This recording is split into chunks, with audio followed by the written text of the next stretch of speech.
Yang melanjutkan kalau nabi-nabi tersebut sudah meninggal adalah para ulama.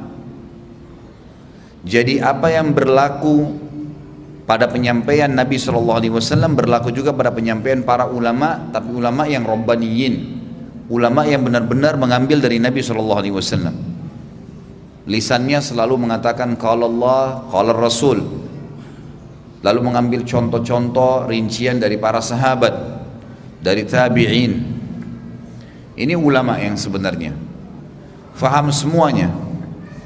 Ditanya masalah akidah bisa menjawab dan benar, punya dalil, argumentasi yang bagus. Ditanya masalah fikih bisa menjawab, ditanya masalah hadis bisa menjawab, ditanya masalah tafsir bisa menjawab, tanya masalah sejarah bisa menjawab, hukum warisan bisa menjawab. Memang dia faham. Nah, inilah alim yang sebenarnya.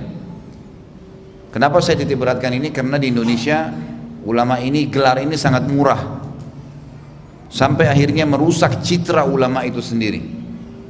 Dengan gelar kiainya, dengan gelar ustadznya, dengan gelar apalah yang dipegang oleh atau digunakan untuk menghormati orang-orang yang dekat atau mengikuti ajaran Nabi SAW ini, akhirnya disalahgunakan oleh mereka. Malah mereka tampil membenci sunnah Nabi, mengolok-olok sunnah Nabi, mencaci maki sahabat Nabi. Ini dari mana ini?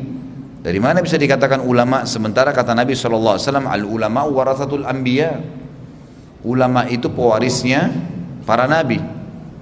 Saya ingin garis bawahi satu hal, dan tolong teman-teman juga garis bawahi ini. Jangan menilai orang dari alimnya, faham agamanya dari titelnya. Tidak ada hubungannya sama titel tuh. S1, S2, S3 itu tidak ada hubungannya sama alim atau tidak alimnya dia. Dan perlu teman-teman tahu, saya sudah menjalani itu. Strata pasca sarjana S2 dan S3 itu bukan berarti dia tambah pintar sebenarnya, dia lebih pintar, bukan. Karena S2 sama S3 itu sebenarnya orang-orang sedang lebih terkerucut membahas bahasan tertentu saja. Dia punya spesialis tertentu. Misal dia masuk ke bidang fikih misalnya. Di fikih pun pada saat dia tulis tesis S2 misalnya, dia hanya menulis tesis S2 berhubungan dengan misalnya hukum sholat atau hal yang membatalkan sholat. Dia fokus, jadilah tesisnya dia, dapat gelar S2. Jadi bukan berarti dia langsung lebih pintar daripada orang-orang yang mungkin tidak punya sekolah formal. Tidak seperti itu pemahamannya. Karena ini ada citra ini di masyarakat kita. S3 juga sama, menyusun disertasi, masuk ke bidang tertentu, misal masuk di bab akidah, nyusun S3 di akidah, nanti akan ada pengerucutan pengkhususan. Dia akan bahas disertasi masalah apa nih?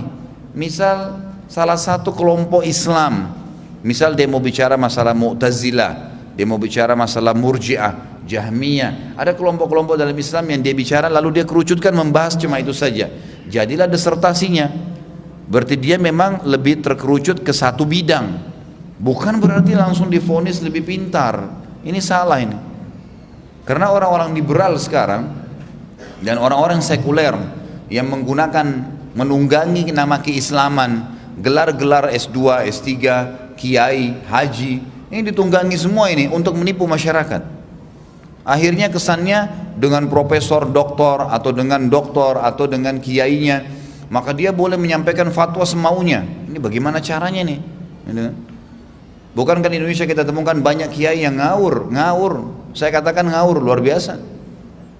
Bagaimana bisa ada orang yang mengaku kiai lalu mengatakan orang pelihara jenggot itu makin panjang makin goblok? Ini bagaimana ini dianggap seorang alim? Dari mana alim dari mana ini? Walaupun gelar titel S3-nya ada, percuma. Gimana caranya Nabi SAW menyunahkan lalu dia bilang goblok? Berarti yang memerintahkan itu adalah Rasulullah SAW, dianggap goblok. Ini gimana ini? Dan lucunya yang bicara itu ayahnya berjenggot gitu. Dianya pada saat masih sekolah di Mekah itu berjenggot gitu kan. Ini aneh. Dia memimpin sekarang organisasi, pimpinannya yang membentuk itu berjenggot. Subhanallah. Terlepas daripada itu memang agama memerintahkan. Ini gimana bisa dikasih gelar kiai ini? Gimana bisa dapat gelar seorang alim? Jauh sekali itu. Sangat jauh. Kalau tidak melaksanakan saja, perlu teman-teman tahu ya, para ulama hadis ya meriwayatkan hadis, perawi hadis ya. Misal si A meriwayatkan dari si B dari si C dari sahabat Nabi dari Nabi SAW. Ini si A, B, C ini, itu biografinya lengkap di kalangan ulama. Nggak ada perawi hadis nggak ditahu biografinya. Siapa namanya, lahir di mana, bagaimana dia menuntut ilmu, sejarah hidupnya dari kecil, ada semua. Siapa guru-gurunya, pada saat dia pun mengajar, siapa murid-muridnya, dan bagaimana pendapat ulama tentang dia yang semasa sama dia dikasih. Baru dia dapat predikat alim tuh. Ada pengakuan, ditahu siapa gurunya, siapa muridnya. Dan kalau ada perawi hadis ya, orang yang sudah dianggap ilmu hadisnya sudah bagus, bisa menyampaikan tentang Nabi SAW, pernah makan berdiri saja, makan berdiri, makruh hukumnya ya. Pernah minum berdiri makruh, itu hadisnya sudah dipertanyakan tuh. Makruh loh ini hukumnya.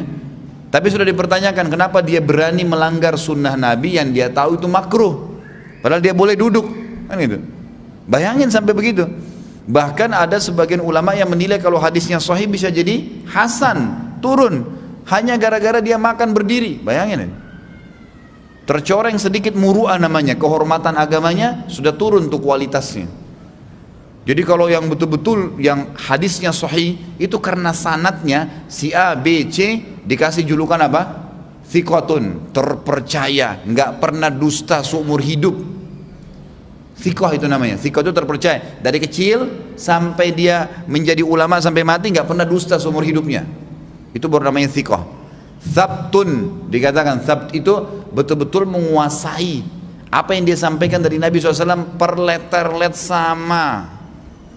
Hafalannya nggak pernah meleset, hafil, menghafal dengan sangat kuat, harus berkumpul padanya itu baru dianggap seorang alim tuh. Ini subhanallah, baca Quran aja belum tentu benar, orang baca hadis aja asal ngomong saja. Bukan cuma itu, ngolok-ngolok hadis, la ilaha illallah. Ini bagaimana ini? Inilah yang membuat umat Islam di Indonesia ini jadi tambah terpuruk. Kalau orang seperti ini memimpin, bagaimana?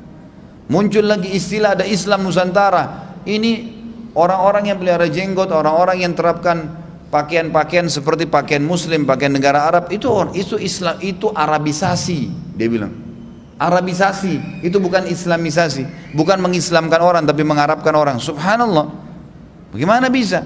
Nabi kamu orang apa memang? Orang Arab memang, kan itu. Allah sudah takdirin begitu. Jadi kalau kita mencontohi pakaian yang ada sekarang dan merupakan simbol Islam, tidak ada sesuatu yang jadi masalah situ. Apa masalahnya?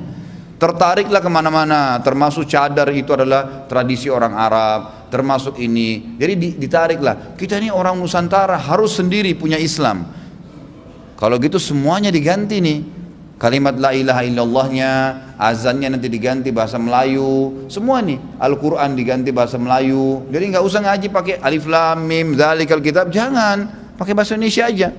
Dan itu sudah terjadi di Turki dulu, di tangan Kemal Atatürk. Ini mau ditarik ke Indonesia nih. Dia mengubah azan jadi bahasa Turki, dia mengubah semua dari bahasa Turki, semua berubah nih total. Orang jauh dari Islam. Ini subhanallah, dari mana bisa dapat gelar alim orang begini nih? Ini nggak boleh, harus diingatin dan tidak boleh dengar fatwanya, tidak boleh. Ini bukan alim, nggak layak, nggak bisa gitu. Orang alim itu yang benar, begitu ditanya hukum, qala Allah, qala Rasul, tidak tahu, maaf saya tidak tahu. Belum dikerjakan, tidak diolok-olok.